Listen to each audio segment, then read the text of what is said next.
Allahumma salli wa sallim ala abdika wa rasulika sayyidina wa maulana wa habibina wa syafi'ina Muhammad wa ala alihi wa ashabi ajma'in, amma ba'd.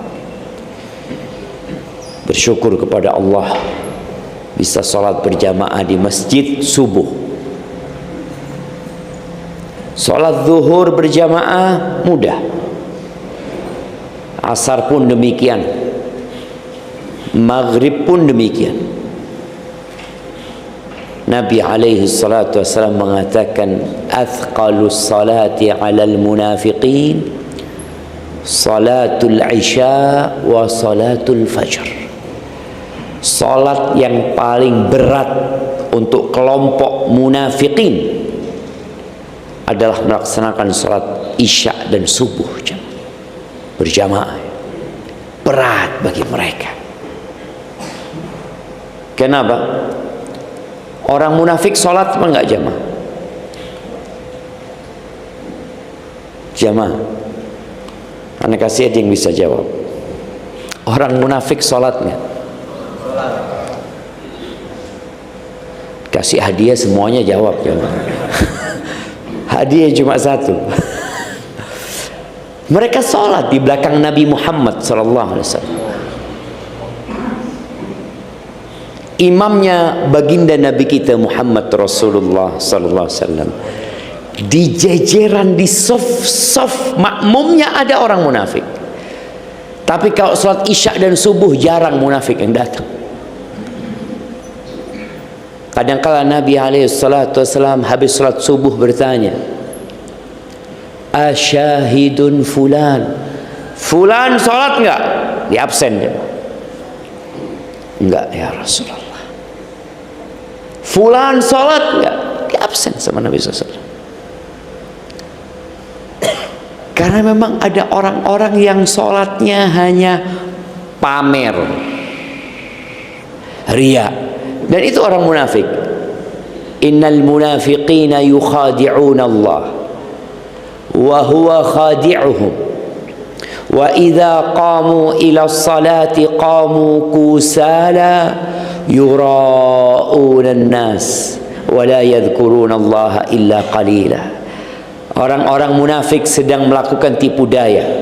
Dia ingin menipu Allah dengan dia hadir di masjid supaya nampak dia adalah orang Islam, padahal Allah yang sedang menipu mereka. Dibiarin sama Allah. Dia berada di saf bersama umat Islam. Apabila mereka sholat, idza qamu ila shalah qamu kusala. Sholatnya males-malesan. Sholat tapi penuh dengan rasa malas.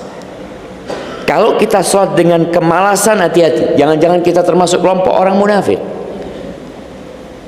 Orang itu kalau berjumpa dengan manusia yang dimuliakan, dengan atasannya, dengan pimpinannya, semangat nggak dia berjumpa? Kalau dikatakan kepada antum, siapa nama antum? Harun. Karena kasih dia buat Bang Harun. Fadhal. Kalau dikatakan kepada Mas Harun ini, insya Allah Bapak Prabowo ingin ketemu antum, apa yang antum lakukan? Semangat enggak? Semangat. Semangat kapan? Kapan orangnya mau datang? Mandi 2 kali kok belum datang, mandi lagi. Ya artinya dia bersemangat sekali. Bagaimana berjumpa dengan Malikul Muluk, rajanya para raja, rajanya semua yang ada di muka bumi ini dan di langit sana? Kok nggak semangat gitu loh? Kalau dengar azan, aduh azan lagi. Ada orang berat sekali. Kita perlu mengkoreksi diri kita. Idza qamu ila salati qamu kusala yura'unan nas. Salat tapi riya, pamer. Wala yadhkuruna Allah illa qalila. Dia salat tapi tidak mengingat Allah kecuali sedikit. Nggak tahu baca apa dia. Mungkin dia hanya gerak, berdiri, rukuk, sujud tanpa membaca, ataupun kalau membaca kata Allah, wala yadhkurunallaha illa qalila, sedikit dia menyebut Allah. Jamaah rahimakumullah, kita hidup di masa yang penuh dengan fitnah, di mana informasi yang disampaikan oleh Nabi alaihi salatu wassalam terjadi. Nanti akan terjadi seperti ini, akan terjadi seperti ini, akan terjadi seperti ini, dan kita hidup di masa itu. Nabi alaihi salatu wassalam pernah mengatakan, sinfani min ahli nar lam arahuma, ada dua termasuk penghuni neraka yang aku belum melihat keduanya. Salah satunya nisaun kasiyatun ariyatun ma'ilatun mumilatun.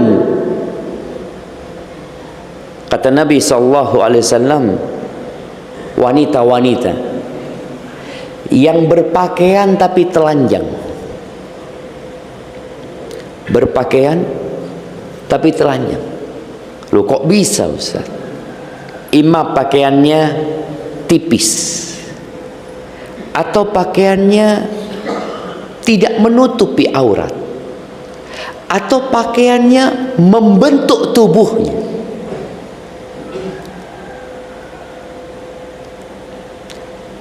Kadangkala kita kalau masuk ke lift hotel, kalau di depan antum ada perempuan atau di belakang antum ada perempuan, yang suruh masuk duluan siapa? Nah, yang perempuan apa yang laki? Perempuan apa yang laki? Kalau yang perempuan bahaya, tafadhol, dia jalan, antum memandangnya. Makanya kalau berjalan itu di depannya perempuan, bukan di belakangnya perempuan, karena dia menggoda. Jalannya melenggak-lenggok ya. Rambutnya disa'ru'usuhunna ka'aslimatil bukhtil ma'ilah, rambutnya disanggul tinggi-tinggi untuk menampakkan kecantikannya, menggoda yang lainnya. Katanya, la yadkhulnal jannah wa la yajidna riha, mereka enggak akan masuk surga dan tidak akan mencium bau surga. Ancaman dari Rasulullah SAW. Di zaman Nabi belum kelihatan, tapi mungkin kita sudah melihatnya. Nabi SAW juga menyampaikan bahwa akan ditaklukkan Romawi dan Persia, dan sudah ditaklukkan, dan akan berlimpah ruah harta yang datang ke umat Islam, dan sudah berlimpah ruah. Beliau pernah setelah sholat subuh ya, di Masjid Nabawi alaihi salatu wassalam, beliau mau pulang dihadang sama para sahabat. Kenapa? Oh, ternyata malam harinya datang zakat jamaah dari Bahrain, ada harta yang datang. Kondisi umat Islam sangat memprihatinkan. Ketika Nabi dihadang sama mereka, kalian dengar ada yang datang? Iya ya Rasulullah. Lalu beliau berceramah, mengatakan kepada para sahabatnya, wallahi mal faqra akhsha alaikum, demi Allah aku tidak takut kefakiran menimpa kalian. Wa innama akhsha an tubsata alaikumud dunya, yang aku khawatirkan tatkala dunia ini dibentangkan buat kalian. Fatanafasuha kama tanafasuha, kemudian kalian berlomba-lomba untuk mengumpulkan dunia sebagaimana orang-orang sebelum kalian mengumpulkan dunia. Fatuhlikakum kama ahlakatkum, kemudian dunia itu akan membinasakan kalian sebagaimana telah membinasakan mereka. Dan itu terjadi. Di mana umat Islam bersaing dalam mengumpulkan harta, bersaing dalam mencari jabatan, kedudukan, saling senggol sana senggol sini, sikut sana sikut sini, nggak peduli sama saudaranya. Yang dia pikirkan hanya perut dan yang di bawah perutnya. Itu fitnah. Di antara tanda-tanda kiamat adalah, jadi fitnah, kita bicara bagaimana istiqamah di masa fitnah. Wa yafshu zina aw tafshul fahisha. Perzinaan itu merajalela, dan banyaknya pembunuhan. Nyawa nggak dihargai lagi sekarang. Gara-gara motor yang harganya berapa? Kalau motor curian itu dijual, coba. Nah, berapa? Siapa yang pernah nadah di sini? Benar jamaah, berapa harganya? Berapa? 1 juta 2 juta. Motor baru jemaah 1 juta 2 juta. Nyawa melayang hanya 1 juta 2 juta.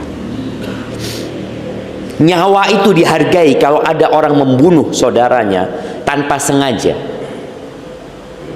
atau secara salah dia membunuh. Dia itu harus mengganti nyawa itu dengan 100 ekor onta. 100 ekor onta. Kalau harga 1 ekor onta ya 10.000 real, berarti dia harus ganti 1 juta real. Harga nyawa itu bila membunuh salah dia, kecelakaan umpamanya, dia nabrak orang, kemudian dia harus ganti seperti itu. Ini harganya cuma 2 juta. Na'udzubillah min dzalik. Ada orang nagih utang sama saudaranya, nggak bayar, dia bunuh. Dan kita lihat bagaimana saudara-saudara kita dibantai umpamanya di Palestina. Ya nggak ada harganya nyawa itu. Kita melihat seperti perzinaan merajalela, pembunuhan di mana-mana. Masjid banyak dibangun megah, tapi isinya nggak ada. Orang berlomba-lomba membangun masjid dengan indah. Dulu Masjid Nabawi lantainya tanah jemaah, pasir. Temboknya ya tembok dari batu bata aja. Atapnya dari pelepah kurma atau daun kurma. Nggak semuanya ditutup, sebagian terbuka. Itu terjadi, tapi makmur masjidnya. Maka apa yang harus kita lakukan menghadapi fitnah-fitnah yang ada? 1447 tahun yang lalu Nabi SAW sudah mengatakan, lam yabqa minad dunya illa bala'un wa fitnah. Tidak tersisa dari dunia ini kecuali bala dan fitnah. Kemudian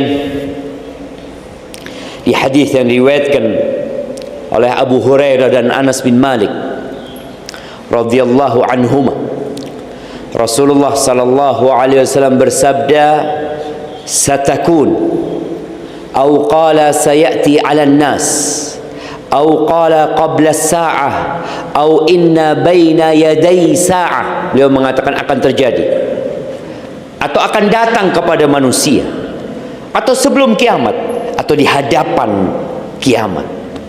Beliau mengatakan apa yang akan terjadi? Sanawatun khadda'at, tahun-tahun yang penuh dengan tipu daya. Yusaddaqu fiha al-kadhib wa yukadzabu fiha as-sadiq. Tahun-tahun yang penuh tipu daya ini, pembohong dianggap orang yang jujur, orang yang benar dan jujur dianggap pendusta. Antum tahu bagaimana media menciptakan pembohong seakan-akan orang yang benar, dan sebaliknya orang-orang yang benar dan jujur dianggap pendusta. Wa yu'tamanu fiha al-kha'in wa yukhawwanu fiha al-amin. Pada masa itu pengkhianat dikasih amanat, dan orang yang amanah dianggap berkhianat. Pecundang dijadikan pahlawan. Muncul di tahun-tahun itu, kata Nabi sallallahu alaihi wasallam, wa yantiqu fiha ruwaibidah, dan akan berbicara, akan dapat panggung. Siapa? Ar-Ruwaibidah. Para sahabat bertanya, mereka nggak tahu yang namanya Ruwaibidah ini siapa yang dikasih panggung, yang dia bisa berbicara. Kita sekarang melihat semua orang bisa bicara, semua orang bisa bikin podcast, semua orang bisa membuat potongan video, semua bisa ngomong sekarang jemaah. Dulu anak pikir yang bisa seperti itu hanya di kota-kota besar, tapi ternyata di pedalaman pun semua bisa berbicara. Di hutan-hutan pun, di desa-desa orang bisa bicara semau dia. Dia ini siapa? Engkau punya apa? Backgroundmu apa? Ketika Nabi ditanya alaihi salatu wassalam, wa mar Ruwaibidah, apa Ruwaibidah itu? Qala ar-rajulu tafih yatakallam fi amril 'amah, al-fuwaisiq, ar-rajulus safih. Ini orang disebutkan dengan 3 kriteria dalam beberapa riwayat. Yang pertama, orang ini orang remeh, orang ini. Orang ini orang fasik, banyak dosanya. Orang ini orang safi, orang bodoh, nggak ngerti agama. Tapi bicara tentang urusan umat, bicara tentang urusan negara, urusan bangsa. Kok ini siapa gitu loh? Wudu aja nggak benar, sholat aja belum tentu sahih sholatnya, tapi bicara tentang urusan umat. Itu terjadi. Orang semua bicara apa yang dia inginkan, bicara agama padahal dia nggak punya background agama. Kalau bicara background agama, ya paling nggak dia tahu Al-Quranul Azim, sudah hatam tuh dia Quran, baru ngomong masalah agama. Quran aja nggak bisa baca, apalagi dia akan menghatamkannya. Tapi dikasih ruang, kemudian berbicara tentang urusan umat. Siapa korbannya? Masyarakat jadi korban. Ketika manusia seperti diberi panggung, ini yang namanya fitnah. Orang jadi bingung, mana yang benar sebenarnya. Ahibati fillah, apa yang harus dilakukan? Di hadis yang diriwayatkan oleh Ibn Abi Khaytham dan Imam Ahmad, Nabi pernah mengatakan kepada para sahabatnya, ini kejadian 1447 tahun yang lalu. Beliau mengatakan, badiru bil a'mal khisalan sittah, kalian segera beramal sebelum datang 6 perkara. Orang itu ketika beramal, kemudian datang fitnah, datang kejadian-kejadian yang mungkin dapat membuat dia menyimpang, tapi karena dia sudah biasa mengamalkan itu, insya Allah dia terjaga. Tapi kalau dia baru beramal, pada saat fitnah terjadi, sulit bagi dia untuk mengamalkan. Apa 6 perkara itu? Yang pertama, imaratus sufaha, kata Nabi SAW. Datangnya pemimpin-pemimpin yang bodoh. Sudah pernah terjadi di sejarah umat Islam. Wa kathratus syurat, dan banyaknya penjaga-penjaga pemimpin ini yang biasanya akan melakukan kezaliman kepada rakyat. Wa qati'atur rahim, diputusnya silaturahim. Biasanya orang memutus rahim karena apa? Jamaah, warisan, rebutan warisan, kecintaan kepada harta. Perlu kita sadari bersama bahwa warisan itu harta nemu. Seharusnya orang itu mempertahankan haknya kalau dia itu bekerja. Oh, saya ini berusaha kerja sampai keringat saya, ini hasil keringat saya, macam-macam lah dia ngomong. Ini warisan nemu. Sebutkan 3 cara orang mendapatkan warisan. 3. Hanya ada 3 cara mendapatkan warisan, nggak ada yang keempat. Sebutkan, anak kasih hadiah yang bisa jawab. Nah, jamaah. Nah, bekerja bisa dapat warisan, bekerja kita. Enggak, warisan ini nemu. Ada 3 cara orang mendapatkan warisan. Yang pertama, pernikahan. Oke. Yang kedua, seakidah. Ya enggak, cara itu bukan cara. Artinya kita kalau mau dapat warisannya orang Nasoro, kita masuk Nasoro gitu. Enggak lah. Menikah. Yang kedua, nasab. Oke. Nikah, nasab, tinggal satu lagi. Anak kasih hadiah ini satu-satu, Masya Allah. Kasihkan. Nah, wasiat bukan warisan kalau wasiat. Nah, kasihkan kepada beliau sama beliau. Yang satu itu namanya wala, membebaskan budak. Dulu masih ada perbudakan, jadi budak itu dibebaskan. Kalau budak ini nggak punya ahli waris, maka yang membebaskan ngambil warisannya. 3. Nasab, nikah, sama wala.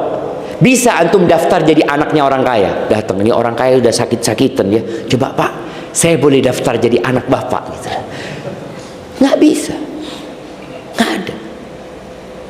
Jadi warisan itu sudah Allah tetapkan, nggak bisa diusahakan. Tadi menikah, ketika menikah kemudian mati salah satunya, istri atau suami, dia baru bisa mewarisi. Kemudian tadi wala. Tapi terkadang kecintaan orang kepada harta membuat dia memutuskan rahimnya. Sedih jamaah, sedih sekali. Ketika banyak orang minta fatwa, bertanya, konsultasi, biasanya yang menguasai warisan itu siapa? Anak nomor berapa? Anak barep. Kakak tertua. Dia merasa karena dia yang menjaga harta orang tuanya. Loh, engkau kalau ngurusin harta orang tua, engkau dapat gaji, tapi bukan menguasai warisan. Engkau anak pertama, kedua, ketiga, warisannya sama apa enggak? Ya sama. Perempuan beda mungkin sama laki-laki. Tapi berapa banyak orang yang memutuskan rahimnya gara-gara warisan. Kalau bapak meninggal, sisa ibu dengan anak 3, boleh nggak anak minta warisan? Apakah warisan itu dibagi kalau ibu meninggal? Kebanyakan orang menganggap kalau anak minta warisan padahal ibu masih hidup, dianggap anak durhaka. Gimana sih engkau minta warisan ibu masih hidup? Ya memang tuh anak durhaka kalau dia minta warisannya emaknya masih hidup. Yang diminta warisan suaminya ibu. Ibu posisinya sebagai istri. Karena kadang-kadang masyarakat gara-gara nggak paham ilmu agama dianggap nggak boleh warisan dibagi karena ibu masih hidup. Loh enggak. Akhirnya ribut. Ibu ribut sama anak. Anak merasa punya hak, ibu merasa anaknya durhaka, putus rahim akhirnya. Itu yang ketiga. Yang keempat, subhanallah, anak ketika membaca hadis ini, subhanallah ya, benar-benar terjadi yang disampaikan Nabi SAW. Wa bai'ul hukum, hukum diperjualbelikan. Kenapa seringkali kita mendengar ada hakim yang dipenjara, ditangkap KPK, ada jaksa yang tangkap KPK, terus. Jadi penegak hukumnya dihukum. Gimana ceritanya? Karena terjadi yang namanya bai'ul hukum, jual beli hukum. Hukum bisa ditransaksikan. Mau dihukum berapa? Ya jangan lama-lama lah Pak Hakim. Ya 3 tahun lah, tapi bayar sekian. Kalau lebih cepat berapa? Ya tambahlah bayarnya. Kalau nggak mau dihukum, ya saya yang dihukum nanti. Dan itu terjadi di negeri kita. Subhanallah. Bai'ul hukum. Baik, kemudian wastighfafan biddam. Yang kelima, darah itu diremehkan, gak dihargai. Seperti yang tadi disebut.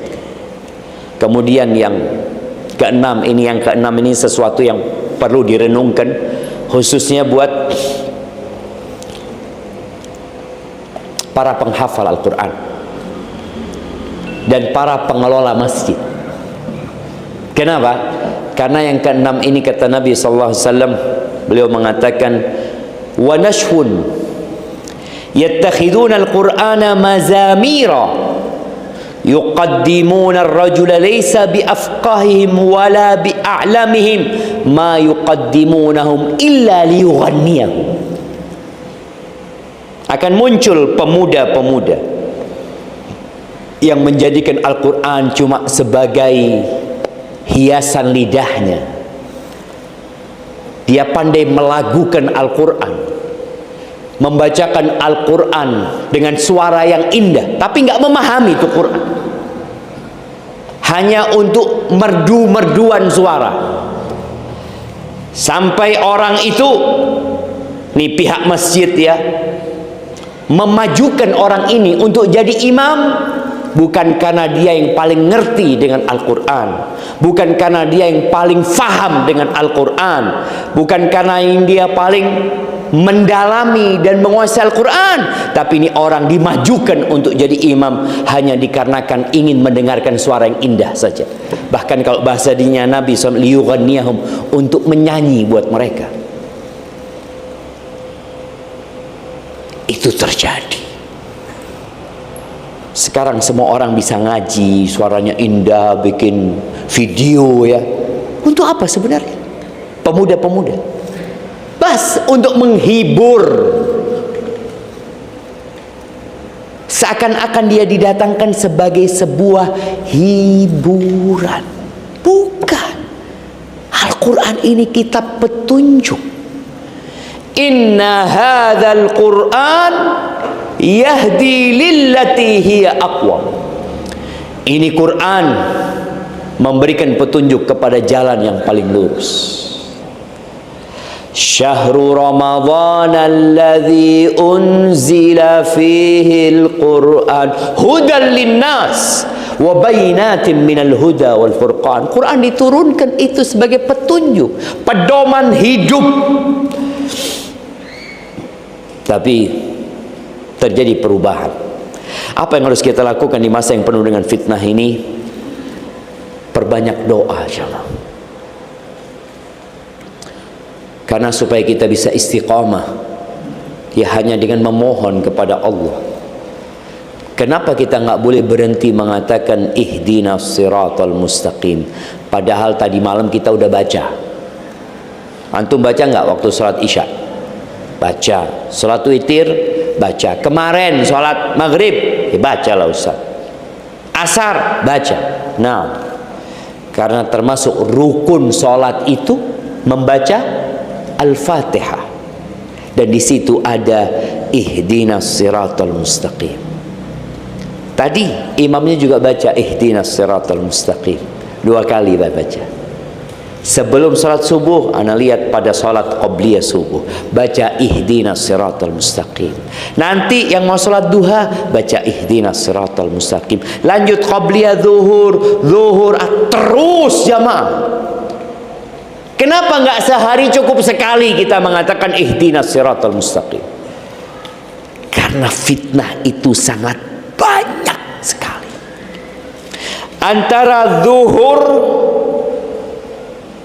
Antara subuh dengan zuhur, boleh jadi ada fitnah yang membuat sebagian kita kemudian menyimpang dari jalan agama. Maka dia butuh pertolongan Allah Azza wa Jalla. Dan orang itu ketika berilmu, dia semakin takut sama Allah.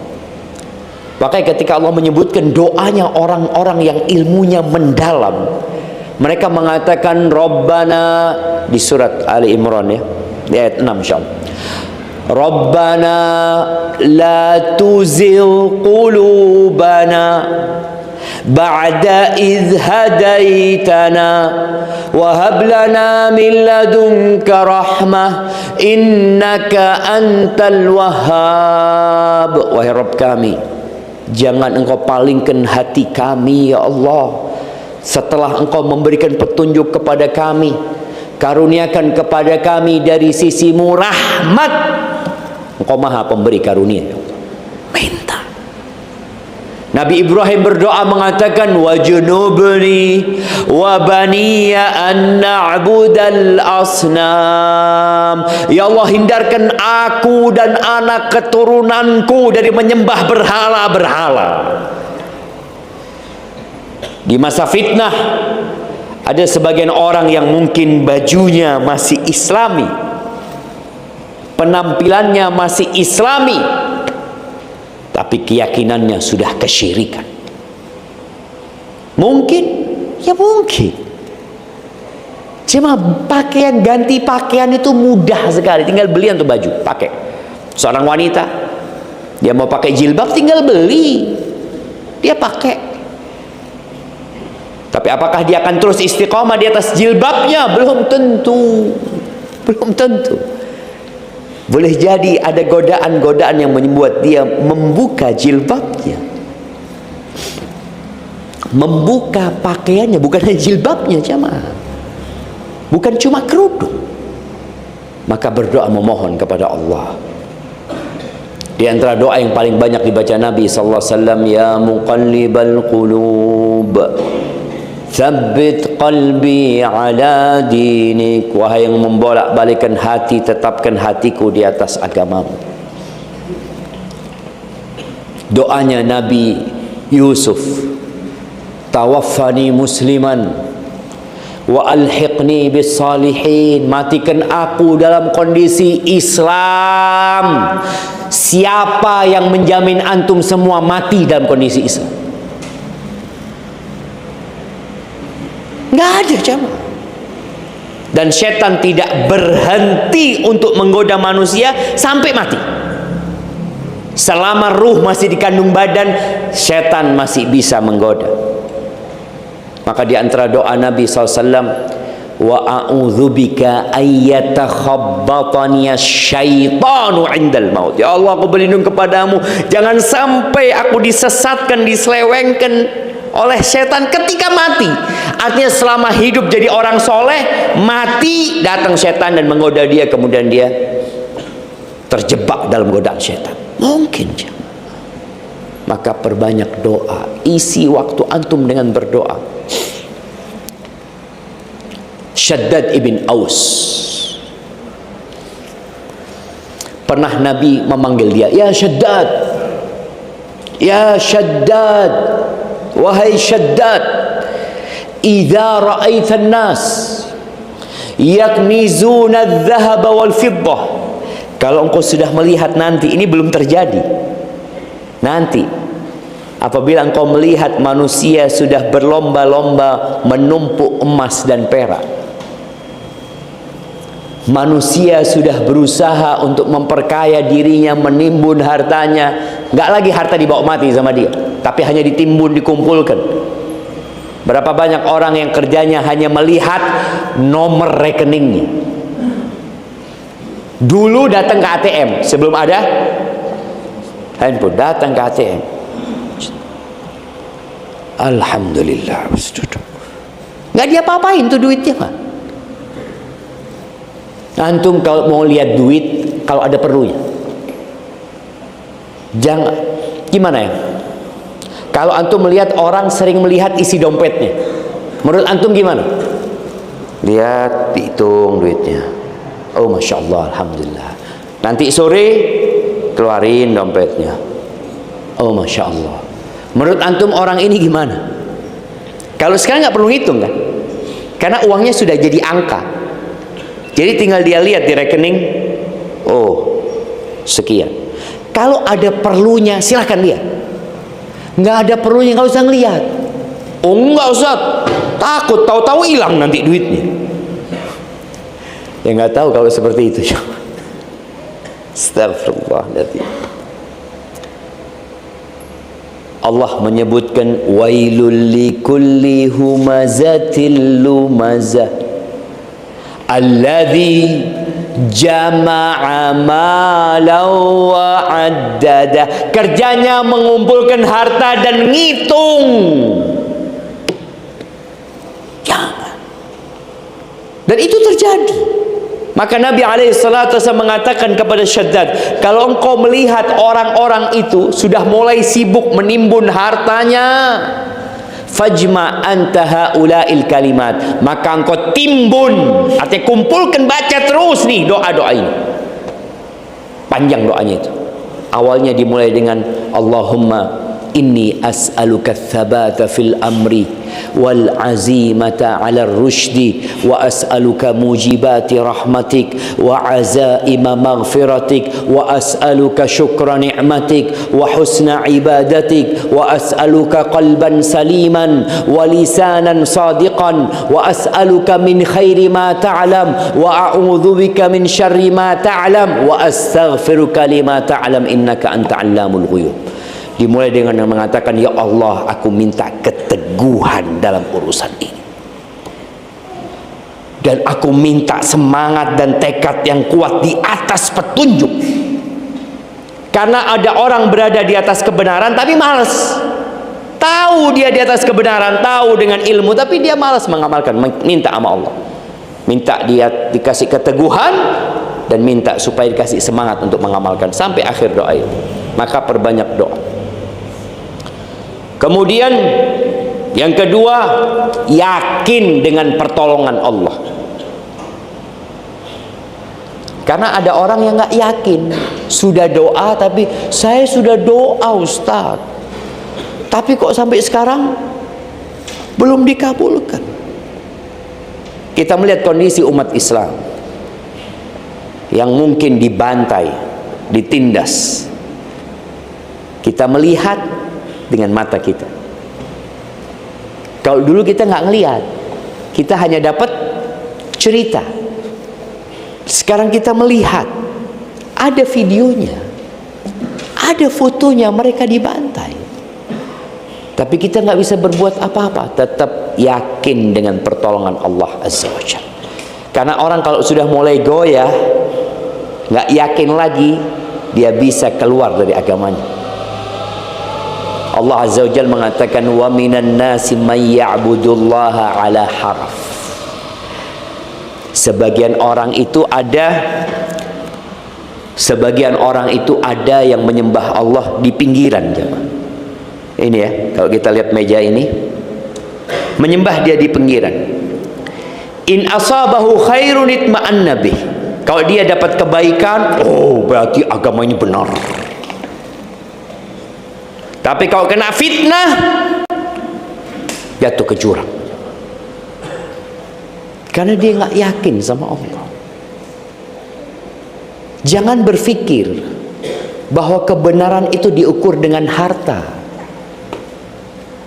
diukur dengan kemenangan. Bagaimana dengan Nabi Musa alaihissalam dan kaumnya yang ditindas bertahun-tahun? Akhirnya kemenangan buat Nabi Musa, tapi nunggu waktu yang lama. Bagaimana dengan Nabi Zakaria yang dibunuh? Nabi dibunuh. Makanya kalau antum melihat, mendengar Israel membunuh bayi-bayi yang ada di mana? Di Gaza umpamanya. Kok bayi? Nabi dibunuh sama mereka. Nabi dibunuh. Nabi Yahya itu dibunuh. Dipenggal lehernya, dihadiahkan kepada pelacur, jemaah. Nabi Yahya. Nabi Zakaria juga dibunuh. Maka tadi yakin dengan pertolongan Allah Azza wa Jal. Tapi kita perlu nunggu waktu. Allah Azza wa Jal mengatakan wala tahinu wala tahzan.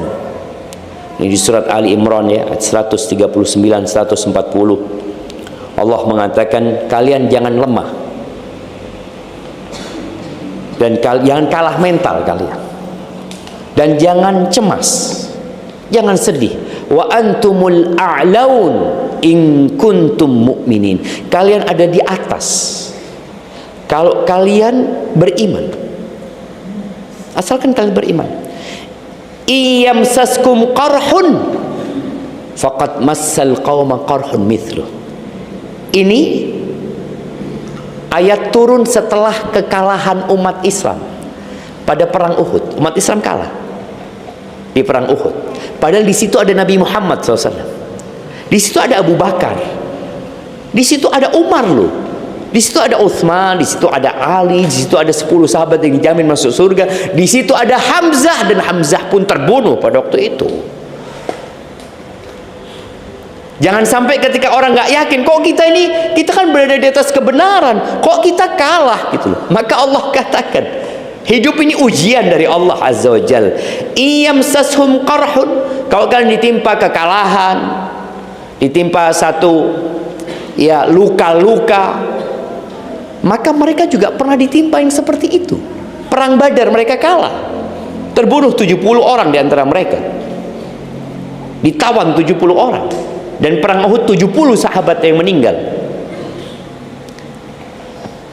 Wa tilkal ayyam nudawiluha bainan nas. Kata Allah Azza wa Jalla, hari-hari kejayaan itu kita putar di antara manusia. Tapi tetap harus yakin supaya kita istiqomah. Kemudian yang ketiga, belajar ilmu agama. Gak perlu kita menyalahkan pendidikan yang ada. SD belajar agama berapa tahun? Berapa tahun? Berapa jam? 2 jam. Katanya kita ini harus seimbang. Iptek dan imtak. Ilmu, pengetahuan, teknologi, iman dan takwa itu harus seimbang. Iya, paling tidak seimbang lah. Tapi ternyata yang ada kepincangan, bukan keseimbangan. Orang belajar agama itu cuma sedikit. SMP juga seperti itu, SMA seperti itu, kuliah 2 SKS. Ada yang 1 semester, anak lihat ada yang 2 semester. Setelah itu sampai mati nggak ketemu agama. Lanjut S2 ya nggak ada pelajaran agama. Lanjut S3 nggak belajar agama juga. Yang dipelajari terus orang itu ketika ambil dokter, anggap ya, ambil spesialis lagi, terus dia nggak belajar agama. Loh, emangnya nggak boleh? Boleh belajar umum, silahkan. Tapi kalau engkau ingin selamat, jalur keselamatan itu adalah dengan belajar agama.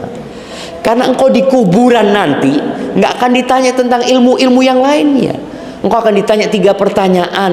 Man rabbuk, ma dinuk, man nabiyuk. Engkau akan ditanya siapa Tuhanmu, apa agamamu, dan siapa nabimu. Itu yang akan ditanya. Maka tolong belajar agama. Nggak dapat di bangku sekolahan, belajar di masjid. Sekarang sudah ada online, bisa belajar di mana-mana. Nggak ada alasan orang nggak belajar agama sekarang, jamaah. Ada pendidikan-pendidikan, subhanallah. Ada satu orang di tempat kita, umur 40 tahun jemaah, sudah S2 dia.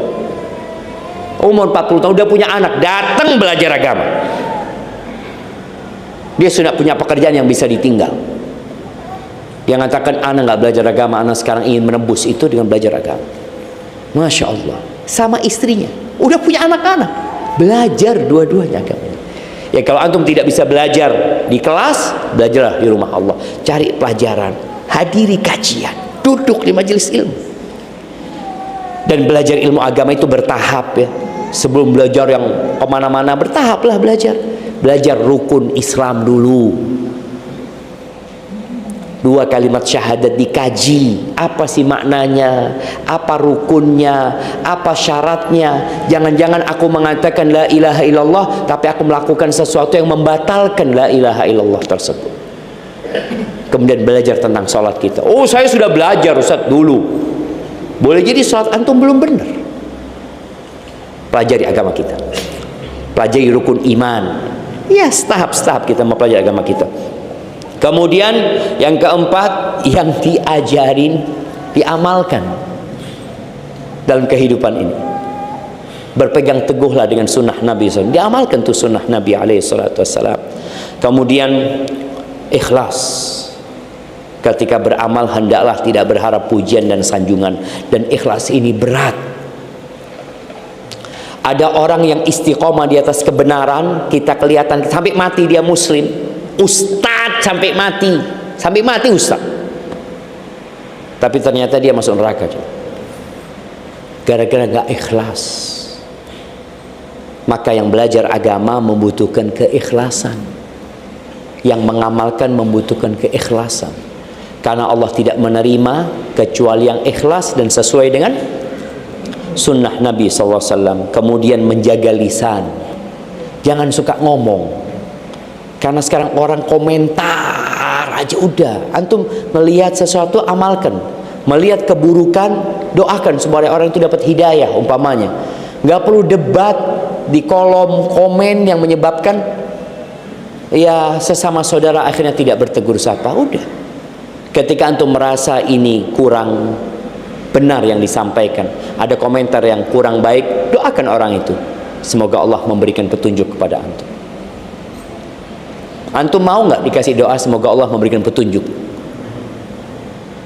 Sebagian orang marah di komentari jemaah, semoga Allah memberikan petunjuk. Emangnya saya sesat? Bukankah antum tiap hari mengatakan ihdinas siratal mustaqim? Emangnya nggak mau anak tuh ikut doain antum? Ini orang kalau sudah sombong jemaah, nggak mau didoain dapat hidayah. Bicara menjaga lisan ini, Nabi SAW di hadis Anas mengatakan la yastaqimu imanu abdin hatta yastaqima lisanuhu. Imannya seseorang itu nggak akan istiqomah sampai lisannya istiqomah. Wala yastaqimu qalbuh, dan hatinya nggak akan istiqomah sampai lisannya istiqomah. Maka Nabi SAW mengatakan man kana yu'minu billahi wal yaumil akhir falyaqul khairan aw liyasmut. Yang beriman kepada Allah dan hari akhir hendaklah berkata yang baik atau diam. Barakallahu fiik. Anda nggak tahu anda sampai jam berapa? Sampai zuhur kajian kita. Itu yang dapat anda sampaikan jamaah. Kurang lebihnya mohon maaf. Yang benar dari Allah Azza wa Jalla, yang salah dari diri anda pribadi. Allah dan Rasulnya terbebaskan dari kesalahan itu. Subhanakallahumma wa bihamdika asyhadu an la ilaha illa anta astaghfiruka wa atubu ilaik. Sallallahu ala nabiyyina Muhammadin wa ala alihi wa sahbihi wasallam.